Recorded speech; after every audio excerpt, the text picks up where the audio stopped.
Yang juga menjadi sorotan di Kompas Petang, Saudara, 3 oknum TNI dan 2 orang warga sipil jadi tersangka kasus penggelapan ratusan kendaraan hasil curian yang disimpan di gudang Balkir Pusat Zeni Angkatan Darat di Sidoarjo, Jawa Timur.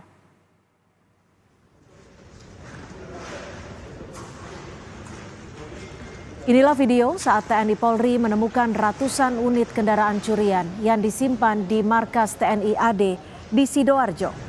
Polisi menangkap 2 orang pelaku dari sipil sebagai pengepul dan donatur. Dari pengakuan tersangka, aksi tersebut sudah berlangsung sejak tahun 2022. Menurut rencana, kendaraan akan dikirim ke Timor Leste.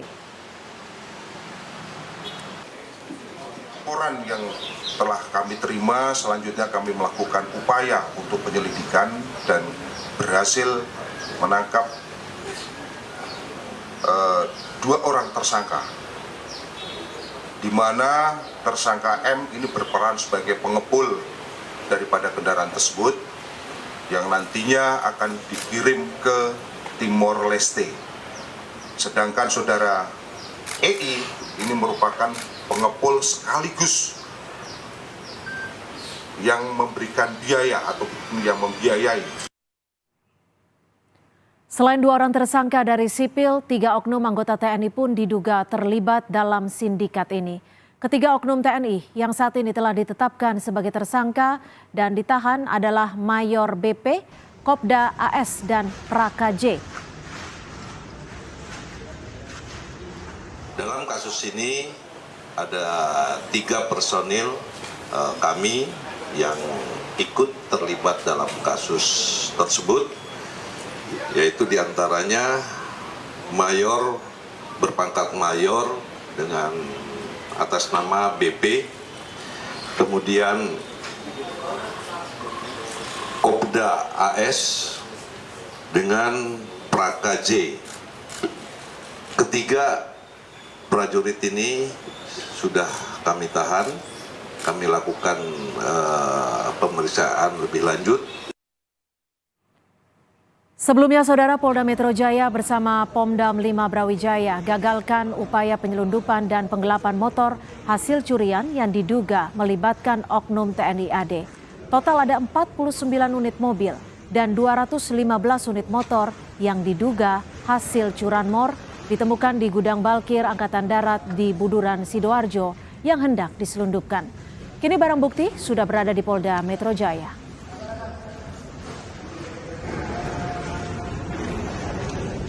Membahas soal temuan ratusan kendaraan curian di markas TNI di Sidoarjo yang melibatkan 3 oknum anggota TNI, kita sudah bersama dengan Kadis Penat Brigjen Kristo Mesianturi. Selamat petang Pak Kadis Penat, terima kasih sudah bergabung bersama kami di Kompas Petang. Baik, selamat sore Mbak. Ya, Pak Kadis Penat, ini kendaraan curian disimpan di markas TNI. Ini kecolongan atau seperti apa? Bagaimana pengawasannya bisa ini sampai terjadi? Ya, jadi gini Mbak, artinya saat ini kan Puspom, dalam hal ini Pomdam 5 Brawijaya, berkoordinasi atau bekerjasama dengan Polda Metro Jaya dan Polda Jatim, ya, sedang menyelidiki kasus ini secara mendalam. Artinya kita akan lihat apa motifnya, bagaimana, siapa saja yang terlibat, dan bagaimana keterlibatannya. Nah gitu ya, nanti kita baru bisa mengambil kesimpulan. Nah untuk itu, mengantisipasi terjadinya kejadian seperti ini, pimpinan Angkatan Darat sudah memerintahkan untuk mengevaluasi Standard Operating Procedure (SOP) tentang pengamanan, tentang pengawasan dan pengendalian fasilitas TNI Angkatan Darat, kan? Termasuk juga adanya penekanan kepada para panglima, para komandan, para kepala satuan kerja tentang tugas, wewenang, dan tanggung jawabnya dalam melakukan pengawasan dan pengendalian sesuai dengan tugasnya masing-masing. Nah itu yang saat ini jadi penekanan kepada dari pimpinan Angkatan Darat kepada unsur-unsur pimpinan di bawahan. Demikian, Mbak. Oke, Pak Kris, ini penyelundupan terjadi dari 2022. Rekonstruksi perkaranya ini seperti apa, Pak Kris? Ya, nanti kita serahkan sepenuhnya kepada penyidik, dalam hal ini Pomdam 5 Brawijaya yang bekerjasama dengan Polda Metro Jaya dan Polda Jatim. Bagaimana keterlibatan anggota atau oknum anggota TNI AD ini dalam kasus penadaan atau curanmor ini, gitu ya. Artinya apa keterlibatannya, bagaimana perannya, kemudian siapa yang dihubungi oleh saudara EI pertama kali adalah Kopda AS, misalnya. Kemudian Kopda AS meminta bantuan kepada Mayor BP yang sebagai pejabat kepala gudang saat ini. Kemudian dia ada minta bantuan dari Praka J untuk bersama-sama, artinya membiarkan barang-barang ilegal ini berada di tempat di gudang atau di fasilitas yang dimiliki oleh TNI Angkatan Darat. Nah, Oke, kita akan kembangkan lagi, Mbak. Apakah memang hanya 3 orang ini yang terlibat atau ada kemungkinan lain anggota lainnya yang terlibat? Jadi tidak sampai di sini pengusuran kita, Pak. Inilah untuk komitmen kita untuk penegakan hukum. Kalau peran-peran secara spesifiknya seperti apa nih Pak Christome? Ya, sampai saat ini kan Pomdam masih bekerja, Mbak ya. Nanti kita sampaikan secara detail. Artinya tadi siang pun kita sudah melakukan press conference di Polda Metro Jaya. Kita sudah sampaikan secara terbuka apa saja hasil sementara pengusuran ini. Dan kemudian para tersangka ini sementara sudah ditahan di Mapolda 5 Brawijaya. Demikian, Mbak. Oke, Pak Christome, kalau tadi Anda menyebut ini bisa saja berkembang lagi. Dugaan sementara ini apakah akan ada tersangka lain? Apakah dari oknum TNI juga atau dari warga sipil?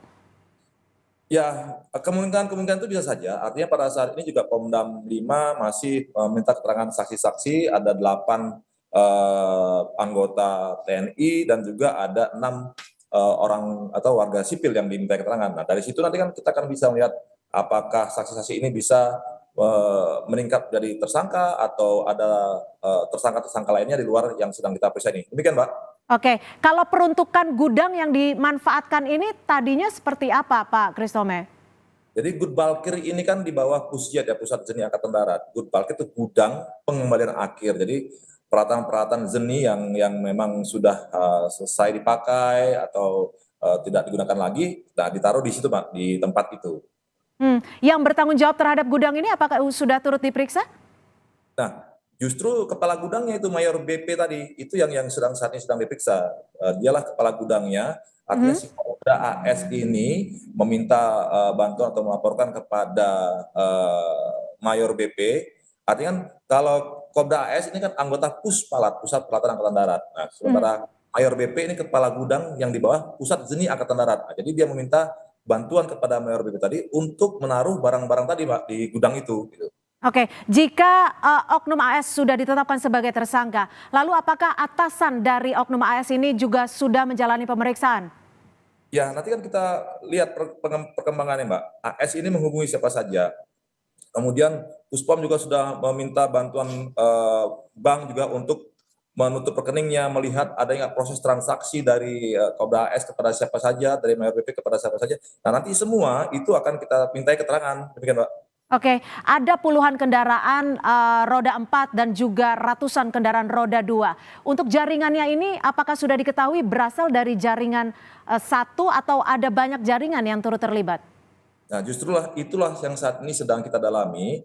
Ya, artinya Pomdam 5 juga bekerja sama dengan Polda Metro Jaya, Polda Jatim untuk pengembangan ini. Tidak menutup kemungkinan kan kendaraan-kendaraan ini tidak hanya dari satu tempat, Pak. Apakah kendaraan itu hanya dari Surabaya saja atau ada kendaraan misalnya dari kota lain seperti Jakarta, Bandung dan sebagainya. Nah, nanti itu kita lihat hasil pendalaman dan pengembangan dari para penyidik nanti, Pak. Baik, kita nantikan informasi terakhir dan juga perkembangannya terhadap kasus ini. Terima kasih Pak Kadis Penat Brigjen Christome Sianturi sudah bergabung bersama kami di Kompas Petang. Selamat sore. Baik, terima kasih. Selamat sore, Mbak. Terima kasih.